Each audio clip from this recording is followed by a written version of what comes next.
शर्मा जी जो यूके से हैं और यूके से यहाँ आए हैं, मैं सबसे पहले आपको इनसे बात और मुलाकात कराना चाहूँगी, क्योंकि आपको ये जान के खुशी होगी कि ऐसे भी भारतीय हैं जो 50 सालों से यूके की राजनीति में अपना नाम चमका रहे हैं। तो शर्मा जी, मैं आपसे जानना चाहूँगी ये अनुभव कैसा रहा? बहुत अच्छा, क्योंकि ये फर्स्ट टाइम नहीं है। मैं पहले भी प्रवासी भारतीय दिवस अटेंड करता रहा, तो मैं उसमें थोड़ा डिफरेंट महसूस कर रहा हूँ पहले से। शर्मा जी, जैसे आपने कहा पहले भी अटेंड कर चुके हैं, तो ये बेहतर है या वो बेहतर है? नहीं, देखो, जो जब भी कोई भी आप सीरियल वाइज ऑर्गेनाइज इवेंट्स करते हो, उसमें हर साल इम्प्रूवमेंट्स के चांसेस होते हैं। जो पहला था उससे ज़्यादा इम्प्रूवमेंट हुई है, और उसके साथ में political, social and economic changes के साथ आप उसको डेवलप करते हो।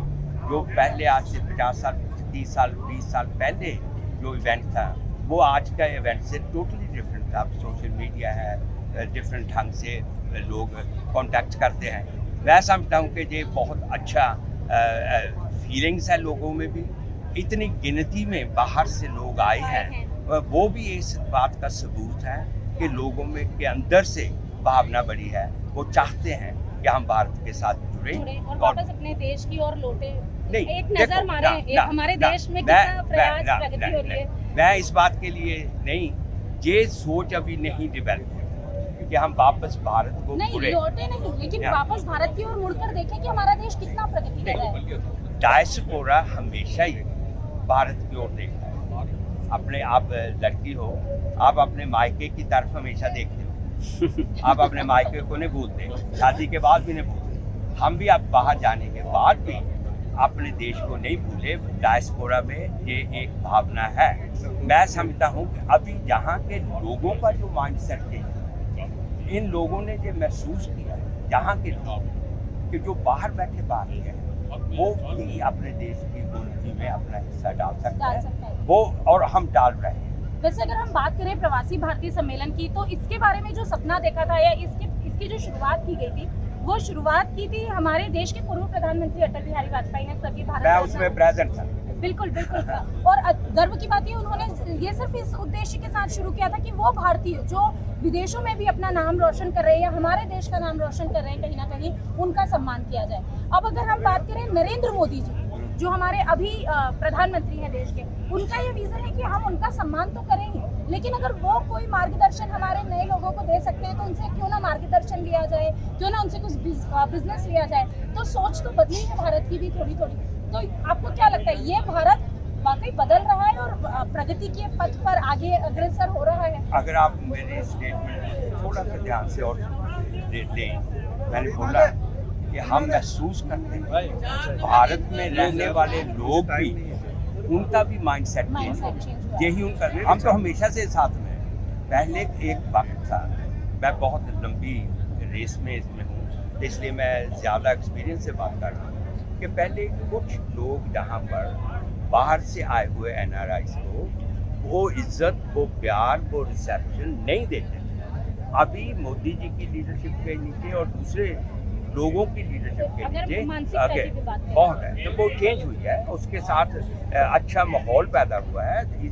आज इतनी गिनती में NRIs का आना ये साबित करता है कि भाई लोग चाहते हैं कि हम भारत के साथ जुड़े, और हम जुड़े रहेंगे। ये हमारा प्रण है। तो हमारे साथ इस समय हैं वीरेंद्र शर्मा जी, जो हम आपको बता दें कि मैंने आपसे कहा था कि राजनीति में इन्हें 50 साल हो गए हैं, लेकिन एक पद पर, मेयर के पद पर आप मेयर मैं रह चुका हूँ, मैं मेयर भी रह चुका हूँ, मैं काउंसलर रह चुका हूँ। तो अभी मैं पिछले 5 इलेक्शन में मेंबर ऑफ पार्लियामेंट इलेक्ट हुआ हूँ। तो ये आप गिनती कर लीजिए। हाँ, हमारे साथ हमारे पास मेंबर ऑफ पार्लियामेंट है जिनसे हम बात कर रहे थे, जिनको लगता है कि हमारा देश बदल रहा है। वो देश जब, एक छोटा सा सवाल, में बहुत लंबी बातचीत की है, मैंने आपका ज्यादा वक्त जाया किया, लेकिन मैं एक सवाल और पूछना चाहूंगी, वो कौन सा समय था जब आप देश छोड़कर और यूके गए थे? मैं आज से 54 ईयर्स अगो 1968 में ये देश छोड़कर बाहर अच्छे रोजगार, अच्छी अपॉर्चुनिटीज, अच्छी कमाई के लिए ब्रिटेन में गया था। मैं बिल्कुल ये बात को एक्सेप्ट करूंगी कि ये एक अच्छी कमाई, एक अच्छे रोजगार के लिए हमारे देश को छोड़कर गए थे, लेकिन क्योंकि शर्मा जी ने ही ये बात कही थी कि जैसे एक लड़की की शादी, और ये एक भारतीय ही कह सकता है, ये भी मैं कहूंगी कि जैसे एक लड़की की शादी होती है वो कभी अपना मायका नहीं भूलती, वैसे ही प्रवासी भारतीय कभी भारत को नहीं भूल सकते। आइए हम बात करते हैं दर्शन सिंह ग्रेवाल जी से। ये यूनाइटेड किंगडम से ही हैं और हम आपको ये भी बता दें कि ये वहाँ के मेयर है। मेरी हाइट उनसे बहुत छोटी है, पर मैं चाहूँगी कि मेरे कैमरामैन जो है वो सर पर ही फोकस करें।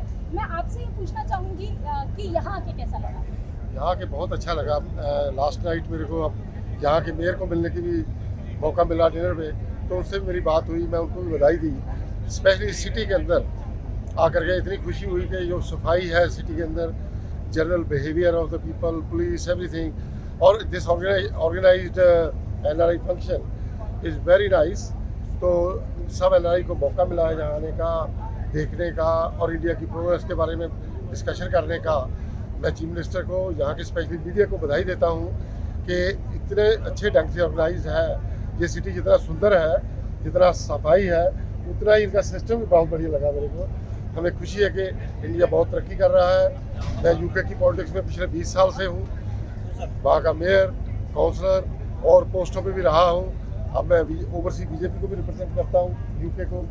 तो पर ये कंट्री में आकर के हमें इतनी खुशी होती है, जैसे हमारे मेंबर पार्लियामेंट शर्मा जी ने कहा, जब मायके में लड़की जाती है, जब हम अपने कंट्री में आते हैं तो ऐसी अच्छी बातें देख करके एहसास होता है और खुशी होती है। वापस तो नहीं यहाँ परमानेंट आ पाते, पर रहेंगे तो वहाँ, पर जो भी हम इंडिया के लिए अच्छा कर सके करेंगे। जैसे कि इस बार की जो थीम है वो है नए स्टार्टअप्स को सपोर्ट करना। आपको क्या लगता है कि जो नए स्टार्टअप, आप यहाँ आकर लोगों से मिले होंगे, आपने जानकारी भी ली होगी, लगता है आपको कि ऐसा कुछ है जिसमें आप भारत को नई दिशा दिखा सकते हैं या कहीं आप गाइड कर सकते हैं? स्पेशली जो यंगस्टर हैं, मैं एक ही बात कहूँगा, मैं खुद इंटरनेशनल प्लेयर भी रहा हूँ। जब इंडिया में था, भारत की टीम में खेलता था। अब आकर के हर तरफ से, एजुकेशन से, हर चीज़ से तरक्की हो रही है। स्पोर्ट्स के ऊपर भी मैं चाहता हूँ कि जैसे इसमें NRI उसे मैसेज देना चाहता हूँ यंगस्टर को कि वो सभी स्पोर्ट्स में भी बहुत तरक्की करें। जब उनकी हेल्थ अच्छी होगी, ऑटोमेटिकली उनका ब्रेन और काम अच्छे होंगे, पॉलिटिक्स की तरफ भी, एजुकेशन की तरफ भी और देश की तरफ भी सोच अच्छी रहेगी। तो मैं ये मैसेज देना चाहता हूँ। बिल्कुल ठीक कहा, क्योंकि अगर हम बात करते हैं एक अच्छे दिमाग की, एक स्वस्थ दिमाग की, तो जब शरीर स्वस्थ होगा तो दिमाग भी स्वस्थ होगा। और खेल ही एक ऐसी चीज़ है जो आदमी को जीतना और हारना दोनों को हजम करना सिखाता है। तो वेरी वेल सेड दर्शन सिंह जी, धन्यवाद हमसे बात करने के लिए। अभी हम और लोगों से जुड़ेंगे और हम जानेंगे कि उन्हें इस प्रवासी भारतीय सम्मेलन में आकर कैसे लगा।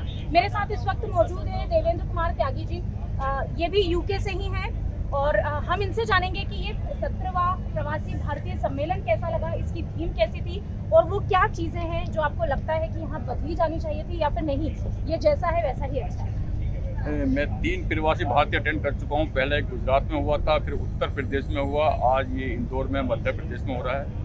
तो मैं कहता हूँ ये बहुत अच्छा लग रहा है। जो भारतीय प्रवासी हैं, मतलब जो अपने हिंदुस्तान वतन आते हैं, कुछों को ये हो जाता है भी चलो साल भर में, ये 2 साल के बाद, कुछ लोग तो ऐसे जो 2 साल के बाद इसी उससे आते हैं कि भाई हमारा एक फेस्टिवल है, चलो वहाँ पे चलते हैं।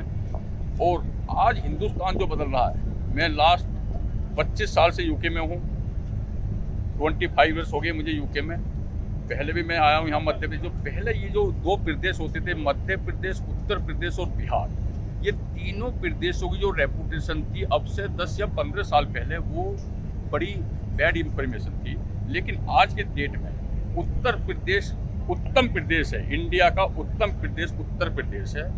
और आज हमने ये देखा कि मध्य प्रदेश में भी आके हम देखें, अब ये भी हमारा एक उत्तम प्रदेश है, मध्य प्रदेश भी नंबर 1 है। और इंदौर जो शहर है, 2 दिन पहले हम दिल्ली में थे, जो वहाँ का पोल्यूशन देखा, हमने देखा, हमारी आंखों को जो एक जलन हो रही थी, जो सांस लेने में भी पता लग रहा था। और आज हम इंदौर की धरती पर आए तो बिल्कुल ऐसा लग रहा है कि जैसे हम लंदन के किसी और लंदन में रह रहे हैं, वहाँ के सोच है। अब जब आप सुंदरता की बात कर रहे हैं, जब आपने बात की दिल्ली की, क्योंकि आप दिल्ली की बात कर रहे हैं जो हमारे देश की राजधानी है, आपने कहा कि वहाँ पॉल्यूशन है, बिल्कुल सही कह रहे हैं आप। इंदौर की बात कर रहे हैं, सुंदरता की बात कर रहे हैं, तो हम आपसे ये सवाल पूछना चाहेंगे कि आप उज्जैन जाने के बारे में आपने कोई, क्योंकि जैसे मोदी जी ने ये 17वें प्रवासी भारतीय सम्मेलन के लिए एक विजन बनाया था, ऐसा ही एक विजन उन्होंने महाकाल मंदिर के लिए बनाया था। जो विश्व प्रसिद्ध ज्योतिर्लिंग भी है अगर हम बात करें तो, और वहाँ पर एक महाकाल लोक का निर्माण किया गया है। क्या आपने उसके बारे में कोई प्लानिंग की है? बिल्कुल प्लानिंग की है, जा रहे हैं हम, कल सुबह जा रहे हैं। हमारी जो लंदन की पूरी टीम आई है वो सभी जा रहे हैं वहाँ पर। और मैं तो वैसे ही भोले शंकर का पुजारी हूँ। एक मैं तो कांवड़ भी लेकर आया हूँ हरिद्वार से, जब अपने यहाँ रहता था इंडिया में, मैंने कांवड़ भी चढ़ाई है भोले शंकर की। और भोले शंकर की जो कृपा है, आज जो मैं लंदन में हूँ, मैं भोले शंकर की कृपा मानता हूँ। भोले शंकर का ये आशीर्वाद है जो आज हम वहाँ पे बिल्कुल, हम तो ये भारत माता का और भोले शंकर का जो अपनी देवी देवता हैं हिंदुस्तान के, हम इन्हें वहाँ भी हम मंदिर हैं, वहाँ भी जाते हैं। तो ये तो वहाँ जाएंगे। ये तो मुझे लगता है जितने प्रवासी आए हैं वो सब महाकालेश्वर मंदिर जाएंगे और भोले शंकर का आशीर्वाद लेकर अपने जो जहाँ जो काम करते हैं वो अपने देशों में वापस जाएंगे। तो ये बहुत अच्छा, ये तो हैं, आप भी भगवान को मानने वाले, हम भी सब भगवान को आज भगवान का तो आशीर्वाद है जो हिंदुस्तान चेंज हो रहा है। मोदी जी तो हैं, लेकिन ऊपर वाले का आशीर्वाद है। मोदी जी भी भोले के भक्त हैं। वो भी जितने मंदिर हैं, हमारे अयोध्या का मंदिर बन रहा है, वाराणसी का कॉरिडोर मंदिर बन गया। अब मुझे लगता है मथुरा का भी आज ना तो कल या 2 साल बाद वो भी हमें पूरा भरोसा है कि मोदी जी के रहते हुए वो भी आलिशान मंदिर, जितने हमारे देवी देवताओं के मंदिर हैं भारत के अंदर, वो ये बीजेपी की सरकार मोदी जी के रहते ही हो सकते थे, हो भी रहे हैं आज की तारीख में। ये बहुत बड़ी खुशी की बात है।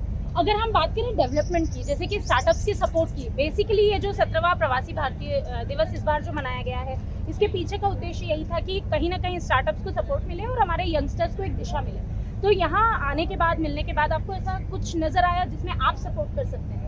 जी बिल्कुल सपोर्ट करते हैं हम तो। जहाँ भी हम जो जितना हमारे वहाँ कमाई का एक हिस्सा है हम उसे इन्वेस्ट भी करते हैं, यहाँ पर सपोर्ट भी करते हैं यंगस्टर को। जितने स्टूडेंट्स वहाँ जाते हैं उनको वहाँ पर सपोर्ट करते हैं। स्टूडेंटों के साथ मैं बहुत जुड़ा हूँ वहाँ पे, जो यूके में यहाँ से पढ़ाई के लिए जाते हैं। तो जितनी भी हमें सपोर्ट चाहिए, एकोमोडेशन चाहिए, यूके के अंदर होती है, हम सारा करते हैं। जितनी यंगस्टर जाते हैं, मैं चाहता हूँ इस देश में हमारा जो यंगस्टर, यही तो हम भविष्य है हमारा। इस देश को ले जाने में यंगस्टर का ही तो हाथ है। जो मोदी जी कहते हैं सबसे ज़्यादा युवा तो हिंदुस्तान के अंदर है, वर्ल्ड के अंदर सबसे ज़्यादा युवा। और देश का आपकी मीडिया और ये हमारी गवर्नमेंट और युवा, यही तो देश का भविष्य है और इसी से देश हमारा ऊपर जा रहा। अभी सोच बदल चुकी है। पहले क्या था, पहले परिवारवाद की राजनीति होती थी यहाँ पे। एक परिवार का MP होता था, वो अपने परिवार को आगे ले जाता था, अपने परिवार को ऊपर उठाता था। लेकिन आज ऐसा नहीं है। आज सबका साथ, सबका विकास, सबका साथ, ये जो मोदी जी का नारा है, ये बिल्कुल निर्बल हो चुका है। ये बहुत जरूरी है, ये बहुत समझना जरूरी कि है, ये बहुत जरूरी है। प्रवासी भारतीयों का रोल भारत की प्रोग्रेस में क्या रहता है।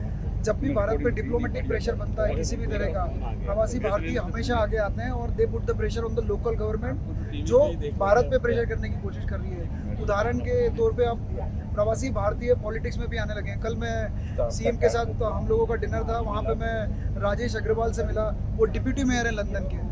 तो ये एक एग्जाम्पल है कि प्रवासी भारतीयों को जिस तरह से वो लंदन से यहाँ सिर्फ प्रवासी भारतीय सम्मेलन अटेंड करने आए हैं। मेरे साथ इस वक्त नयन जी हैं, ये बात कर रहे हैं कि जो प्रवासी भारतीय हैं वो ना तो सिर्फ विदेशों में अपना नाम आगे कर रहे हैं या बढ़ा रहे हैं, बल्कि उनके दिल में देश के लिए एक जज्बा है और वो अपने देश के प्रति जो प्यार है उसको कैसे जताते हैं, उसका एक उदाहरण उन्होंने अभी दिया था। अभी हम इनसे और बात कर रहे हैं लगातार।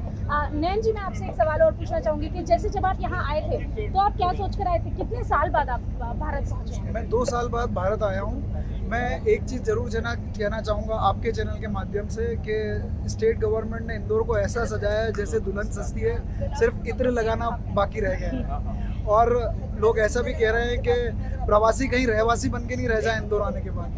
तो एक सवाल मैं आपसे और पूछूंगी, जैसे यहाँ पर प्रवासी भारतीयों के लिए 2 तरह के कार्यक्रम या रहने की व्यवस्था की गई है। कुछ होटल्स में रुके हैं, कुछ परिवारों के साथ भी रुके हैं। आप कहाँ रुके हैं? मेरा एक दोस्त है, उसके साथ रुका हूँ, बचपन का दोस्त है। तो मैंने यहाँ आने को एक अपॉर्चुनिटी भी समझा कि उससे मिलना भी हो जाएगा, जो मैं काफ़ी सालों से उसके साथ मिला नहीं था। तो मुझे दोनों चीज़ों में अच्छा लगा।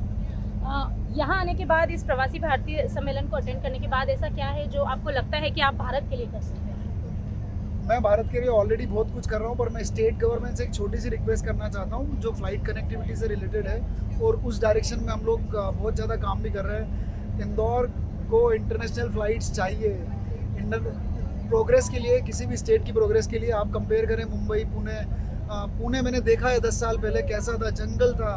मैं I used to work in Pune. अभी मैं 10 साल से स्कॉटलैंड में हूँ, मैं ग्रुप चलाता हूँ ग्लासगो इंडियन। जब मोदी जी COP26 में ग्लासगो आए थे तो मुझे प्रिविलेज था कि मेरे हाथ से मैंने उन्हें ढोल बजवाया था। और मैं खुद being a founder member of Glasgow Indians, मैं खुद उनके पास गया था, उनसे मिला था, काफ़ी बातें हुई थी। बस इस तरह से हम चाहते हैं कि देश आगे रहना चाहिए बस। तो ये थे हमारे साथ नयन जी, जिन्होंने कहा कि उन्हें वो मौका भी मिला था जब वो खुद मोदी जी के करीब आ सके थे, उन्होंने मोदी जी से ढोल बजवाया था। ये तो बड़ी बात है क्योंकि अच्छों की बजाने वाले मोदी जी ने भी ढोल बजाया है। बहरहाल इतना ही नहीं, हम यही नहीं रुकेंगे, हमारे साथ और भी मेहमान हैं, हम उनसे भी जुड़ेंगे।